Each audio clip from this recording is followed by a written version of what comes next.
دوستوں آج کی ویڈیو میں ہم آپ کے ساتھ ٹیپو سلطان کی لائف سٹوری شیئر کریں گے۔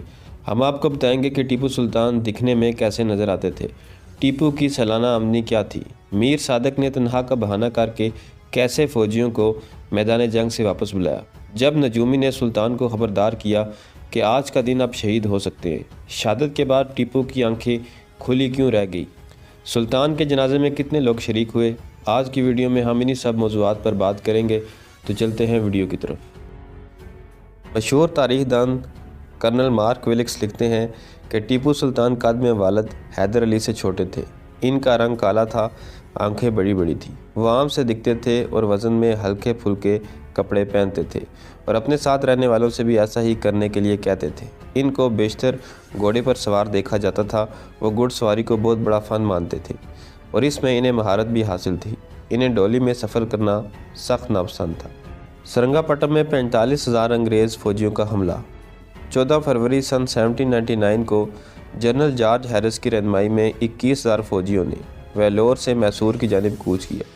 20 مارچ کو امبر کے نزدیک 16,000 فوجیوں کا ایک دستہ ان کے ساتھ آ ملا۔ ان میں کور کے قریب جنرل سٹوئرٹ کی کمان میں 6,420 فوجیوں کا دستہ بھی شامل ہو گیا تھا۔ ان سبھی نے مل کر ٹیپو سلطان کے سرنگا پٹم کے قلعے پر چڑھائی کر دی تھی۔ مشہور تاریخ دان جیمز مل اپنی کتاب the history of British India میں لکھتے ہیں، یہ وہی ٹیپو سلطان تھے جن کی آدھی سلطنت پر 6 برس قبل انگریزوں نے قبضہ کر لیا تھا۔ ان کے پاس جو زمین بچی تھی اس سے انہیں سالانہ 1 کروڑ روپے سے تھوڑی زیادہ آمدنی ہوتی تھی، جبکہ اس وقت انڈیا میں انگریزوں کو ملنے والا کل زر مبادلہ 90 لاکھ پاؤنڈ یعنی 9 کروڑ روپے تھا۔ آہستہ آہستہ انہوں نے سرنگا پٹم کے قلعے کو گھیر لیا اور 3 مئی 1799 کو توپوں سے حملہ کر کے اس کی صدر دیوار میں سوراخ کر دیا۔ ایک اور تاریخ دان لشنگٹن اپنی کتاب لائف آف ہیرس میں لکھتے ہیں، حالانکہ سوراخ زیادہ بڑا نہیں تھا تو بھی جارج ہیرس نے اپنے فوجیوں کو اس کے ذریعے قلعے کے اندر بھیجنے کا فیصلہ کیا۔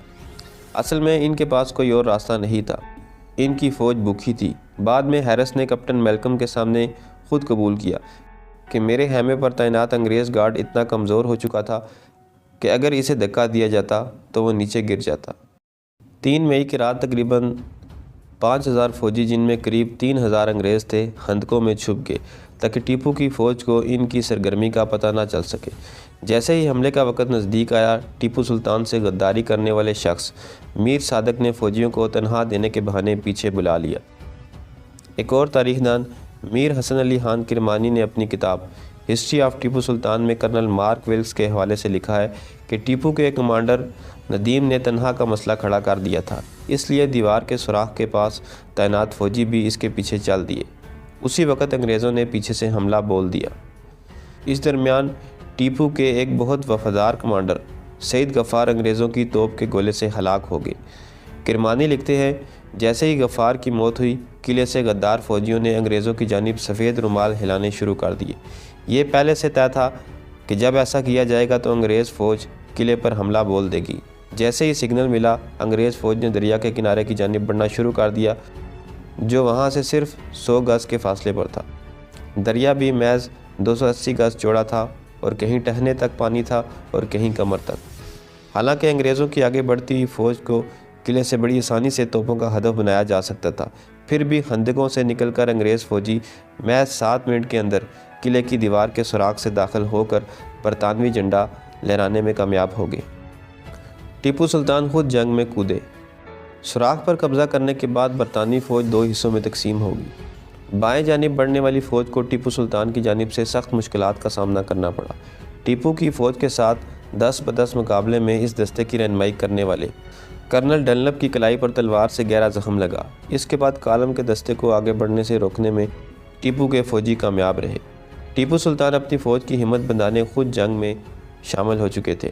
ڈنلپ کی جگہ لیفٹیننٹ فارکیو نے لے لی، لیکن وہ بھی جلد ہلاک ہو گئے۔ 4 مئی کی صبح ٹیپو نے اپنے گھوڑے پر سوار ہو کر قلعے کی دیوار میں ہونے والے سوراخ کا معائنہ کیا اور اس کی مرمت کا حکم دیا۔ اس کے بعد وہ غسل کے لیے چلے گئے۔ کرمانی لکھتے ہیں، صبح ہی ان کے نجومی نے آگاہ کر دیا تھا کہ وہ دن ان کے لیے اچھا نہیں ہے، اس لیے شام تک انہیں اپنی فوج کے ساتھ ہی رہنا چاہیے۔ غسل کے بعد ٹیپو نے غریبوں میں پیسے بانٹے۔ چینا پٹنہ کے ایک پجاری کو انہوں نے ایک ہاتھی، تل کی ایک بوری اور 200 روپے دیے۔ دیگر برہمنوں کو ٹیپو نے کالی بکری، کالے کپڑوں سے بنی ایک پوشاک اور 90 روپے کے علاوہ تیل سے بھرا ایک برتن بھی دیا۔ اس سے قبل انہوں نے لوہے کے برتن میں رکھے ہوئے تیل میں اپنا سایہ دیکھا۔ ان کے نجومی نے بتایا تھا کہ ایسا کرنے سے ان پر آنے والی مصیبت ٹل جائے گی۔ انہوں نے محل میں واپس لوٹ کر رات کا کھانا کھایا۔ کھانا شروع ہی کیا تھا کہ انہیں اپنے کمانڈر سعید غفار کی ہلاکت سے متعلق خبر ملی۔ غفار قلعے کے مغربی سرے کی حفاظت کے لیے تعینات فوج کی قیادت کر رہے تھے۔ ٹیپو یہ خبر سنتے ہی کھانا چھوڑ کر اٹھ کے انہوں نے ہاتھ دھوئے اور گھوڑے پر سوار ہو کر اس جگہ کی جانب نکل پڑے جہاں دیوار میں سوراخ ہوا تھا۔ لیکن ان کے پہنچنے سے پہلے ہی انگریزوں نے وہاں پر اپنا جھنڈا لہرا دیا تھا اور قلعے کے دوسرے علاقوں کی جانب بڑھنا شروع ہو چکے تھے۔ ٹیپو کو گولی لگی اور گھوڑا بھی مارا گیا۔ اس جنگ میں ٹیپو نے زیادہ تر لڑائی عام فوجیوں کی طرح پیدل ہی لڑی، لیکن جب ان کے فوجیوں کی ہمت ٹوٹنے لگی تو وہ گھوڑے پر سوار ہو کر ان کی ہمت بڑھانے کی کوشش کرنے لگے۔ اگر ٹیپو چاہتے تو جنگ کے میدان سے بھاگ سکتے تھے۔ اس وقت قلعے کے کمانڈر میر ندیم قلعے کے گیٹ کی چھت پر کھڑے تھے، لیکن انہوں نے اپنے سلطان کی طرف کوئی دھیان نہیں دیا۔ جب ٹیپو قلعے کے اندرونی گیٹ کی جانب بڑھے تو ان کے بائیں سینے سے ایک گولی نکل گئی۔ ان کا گھوڑا بھی مارا گیا۔ ان کے ساتھیوں نے انہیں ڈولی پر بٹھا کر جنگ کے میدان سے باہر لے جانے کی کوشش کی، لیکن ناکام رہے کیونکہ تب تک وہاں لاشوں کا ڈھیر لگ چکا تھا۔ اس وقت ان کے باڈی گارڈ راجہ خان نے انہیں مشورہ دیا کہ وہ انگریزوں کو بتا دے، لیکن ٹیپو کو یہ نامنظور تھا۔ انہوں نے انگریزوں کے ہاتھوں قید کیے جانے کے بجائے موت کے راستے کا انتخاب کیا۔ ٹیپو سلطان کے آخری لمحات کے بارے میں بیٹسن لکھتے ہیں، تبھی کچھ انگریز فوجی قلعے کے اندرونی گیٹ میں داخل ہوئے۔ ان میں سے ایک نے ٹیپو کی تلوار کی بیلٹ چھیننے کی کوشش کی۔ تب تک ٹیپو کا کافی خون بہہ جانے کی وجہ سے وہ تقریباً بے ہوش ہو گئے تھے۔ تب بھی انہوں نے اپنی تلوار سے اس فوجی پر حملہ کیا۔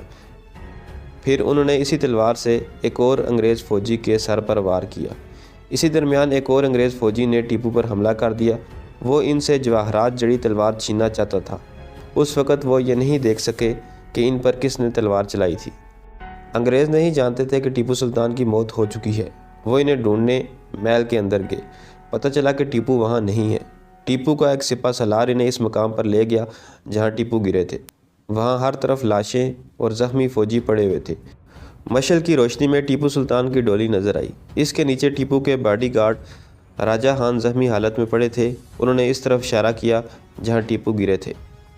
بعد میں میجر ایلن نے لکھا، جب ٹیپو کی لاش کو ہمارے سامنے لایا گیا تو ان کی آنکھیں کھلی ہوئی تھیں۔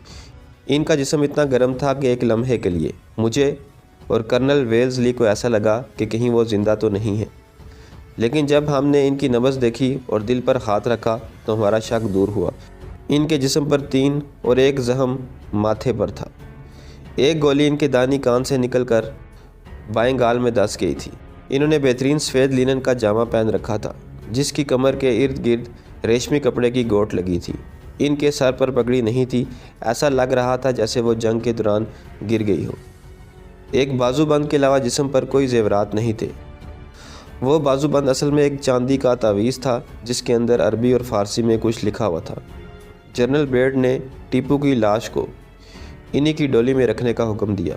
دربار کو پیغام بھیجا کہ ٹیپو سلطان اب اس دنیا میں نہیں رہے۔ ان کی لاش پوری رات ان کے دربار میں رکھی گئی، حیدر علی کی قبر کے بغل میں دفن۔ اگلے دن شام کو محل سے ٹیپو سلطان کا جنازہ نکلا۔ ان کے جنازے کو ان کے ذاتی ملازمین نے اٹھایا ہوا تھا۔ ان کے ساتھ انگریزوں کی 4 کمپنیاں بھی چل رہی تھیں۔ ان کے جنازے کے ٹھیک پیچھے شہزادہ عبد الخلیق چل رہے تھے۔ ان کے پیچھے دربار کے اہم اہلکار تھے۔ جن سڑکوں سے جنازہ گزرا ان کے دونوں طرف بھیڑ تھی۔ لوگ زمین پر لیٹ کر جنازے کو خراج تحسین پیش کر رہے تھے۔ لوگ زور زور سے رو رہے تھے۔ انہیں لال باغ میں ان کے والد حیدر علی کی قبر کے بغل میں دفنایا گیا۔ اس کے بعد ٹیپو سلطان کی جنازے میں شریک افراد کو 5000 روپے بانٹے گئے۔ رات ہوتے ہوتے ماحول اور زیادہ غمزدہ ہو گیا جب بادلوں کی گرج کے ساتھ زبردست آندھی چلی۔ اس آندھی میں 2 انگریز اہلکار ہلاک ہو گئے اور متعدد زخمی ہو گئے۔ تو دوستو، یہ تھی میری آج کی ویڈیو پسند آئے تو چینل کو سبسکرائب کریں۔ ملتے ہیں اگلی ویڈیو میں۔